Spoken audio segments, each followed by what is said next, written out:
KaraokeBooks. Gulliver's Travels. Written by Jonathan Swift. Audiobook. Part 3. A Voyage to Laputa, Balnabarbi, Lugnag, Glubdubdrib, and Japan, Chapter 1. The author sets out on his third voyage. Is taken by pirates. The malice of a Dutchman. His arrival at an island. He is received into Laputa. I had not been at home above 10 days, when Captain William Robinson, a Cornish man, commander of the Hopewell, a stout ship of 300 tons, came to my house. I had formerly been surgeon of another ship where he was master, and a fourth part owner, in a voyage to the Levant. He had always treated me more like a brother, than an inferior officer, and, hearing of my arrival, made me a visit, as I apprehended only out of friendship, for nothing passed more than what is usual after long absences. But repeating his visits often, expressing his joy to find me in good health, asking, whether I were now settled for life, adding, that he intended a voyage to the East Indies in 2 months, at last he plainly invited me, though with some apologies, to be surgeon of the ship. That I should have another surgeon under me, beside our 2 mates. That my salary should be double to the usual pay, and that having experienced my knowledge in sea affairs to be at least equal to his, he would enter into any engagement to follow my advice, as much as if I had shared in the command. He said so many other obliging things, and I knew him to be so honest a man, that I could not reject this proposal.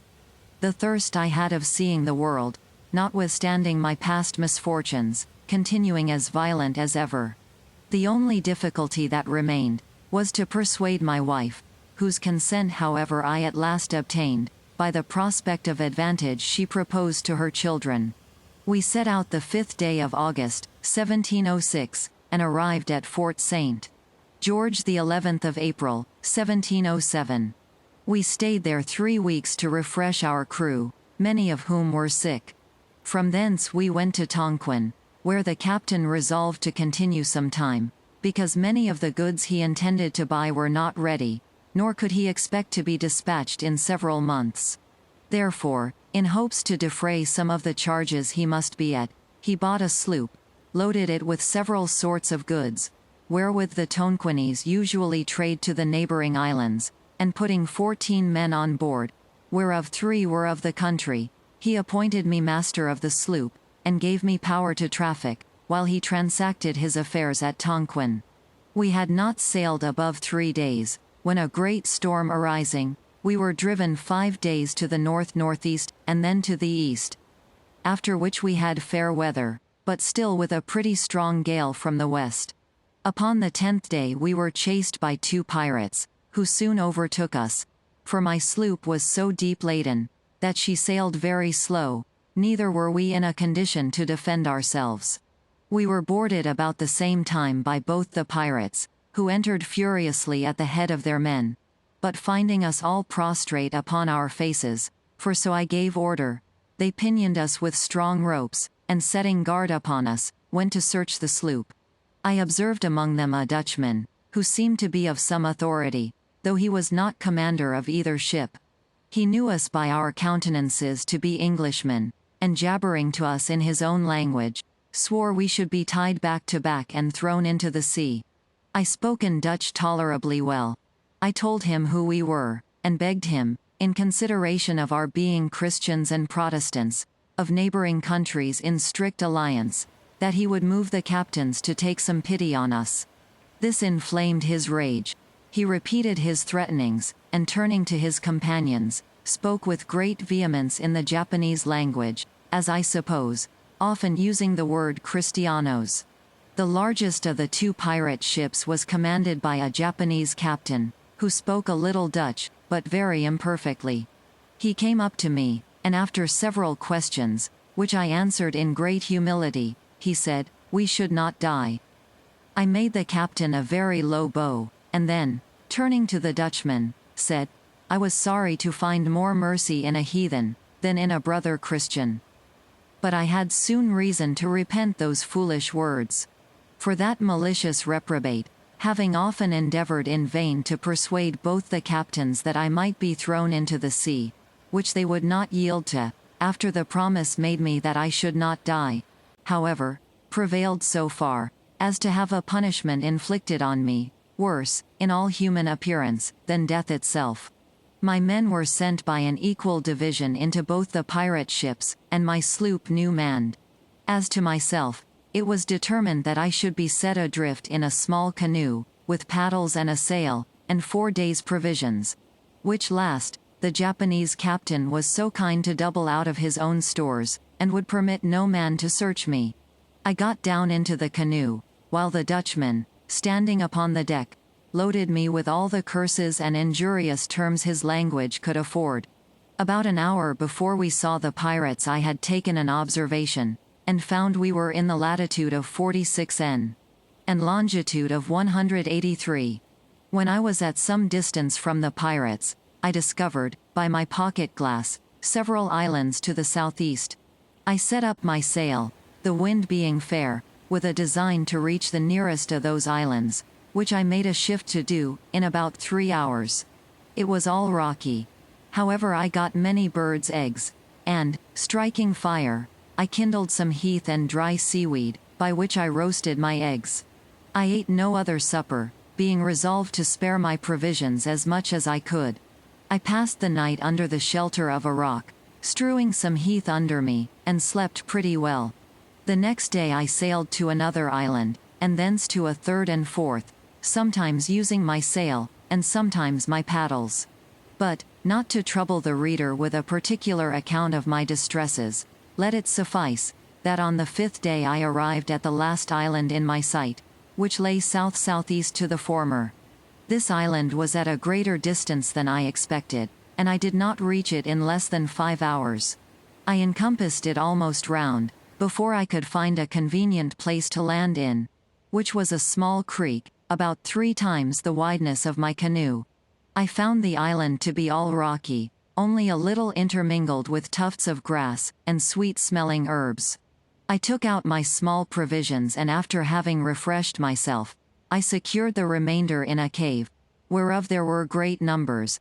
I gathered plenty of eggs upon the rocks, and got a quantity of dry seaweed, and parched grass, which I designed to kindle the next day, and roast my eggs as well as I could, for I had about me my flint, steel, match, and burning glass. I lay all night in the cave where I had lodged my provisions. My bed was the same dry grass and seaweed which I intended for fuel. I slept very little, for the disquiets of my mind prevailed over my weariness, and kept me awake. I considered how impossible it was to preserve my life in so desolate a place, and how miserable my end must be, yet found myself so listless and desponding, that I had not the heart to rise, and before I could get spirits enough to creep out of my cave, the day was far advanced. I walked a while among the rocks.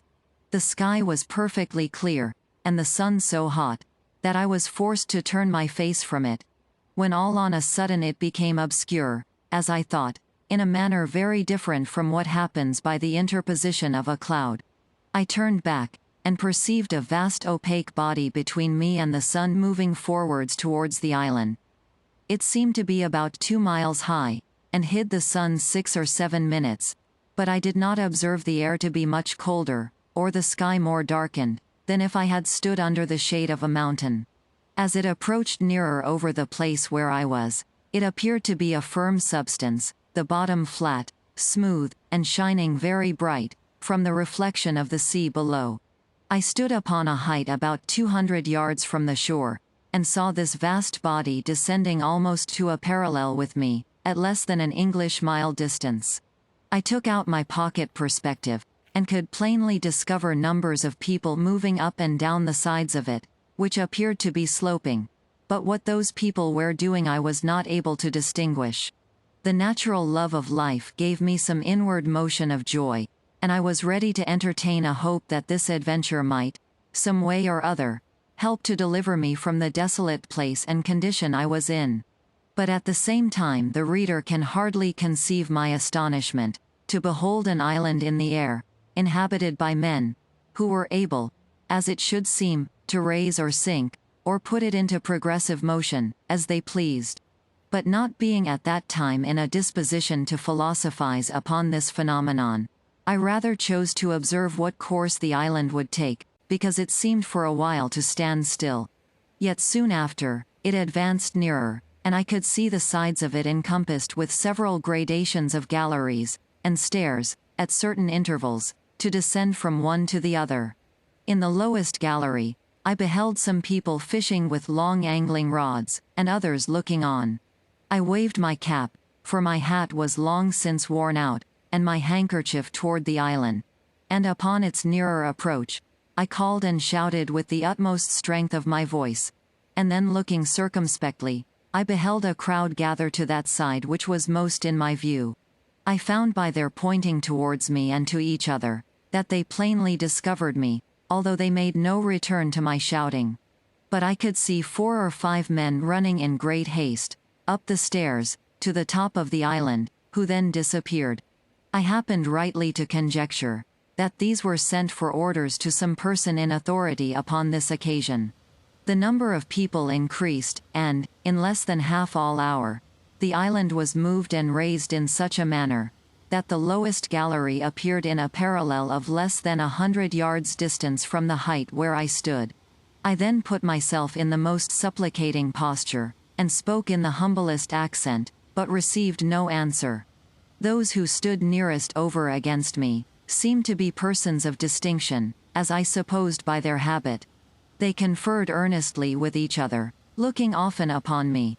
At length one of them called out in a clear, polite, smooth dialect, not unlike in sound to the Italian, and therefore I returned an answer in that language, hoping at least that the cadence might be more agreeable to his ears. Although neither of us understood the other, yet my meaning was easily known, for the people saw the distress I was in. They made signs for me to come down from the rock, and go towards the shore, which I accordingly did. And the flying island being raised to a convenient height, the verge directly over me, a chain was let down from the lowest gallery, with a seat fastened to the bottom, to which I fixed myself, and was drawn up by pulleys. KaraokeBooks.